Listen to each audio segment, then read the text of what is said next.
আসসালামু আলাইকুম বন্ধুরা, আজকে আমি আপনাদের সাথে শেয়ার করব বিয়েবাড়ি স্টাইলের গরুর মাংস ভুনা। প্রথমে আমি এখানে নিয়েছি 1.5 কেজি পরিমাণ গরুর মাংস।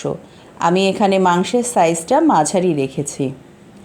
এখন দিয়েছি 2 কাপ পেঁয়াজ কুচি, 4টা তেজপাতা, এলাচ, দারচিনি ও লং, 1 কাপ তেল, হাফ কাপ পেঁয়াজ বাটা, 1/3 কাপ রসুন বাটা, 1/3 কাপ আদা বাটা, 2 চামচ জিরা বাটা, 2 চামচ ধনিয়া গুঁড়া, 2 চামচ হলুদের গুঁড়া, 2 চামচ মরিচের গুঁড়া, স্বাদ মতো লবণ, 12 থেকে 15টা কাঁচামরিচ এবং 4টা আস্ত দেশি রসুন।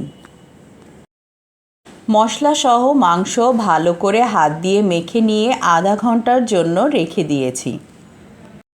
আধা ঘন্টা পর চুলার জাল মাঝারি হিটে রেখে 20 মিনিটের জন্য ঢেকে দিয়েছি।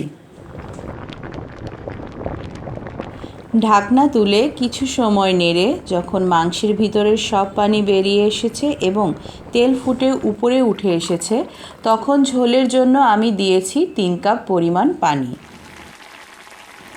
এখন মাঝারি থেকে লো হিটে আরও 20 মিনিটের জন্য রেখেছি। ঝোলের পানির পরিমাণ যখন 3 কাপ থেকে কমে 1 কাপে এসেছে, তখন একটি তাওয়া নিয়ে একেবারে লো হিটে 15 মিনিট দমে রেখেছি।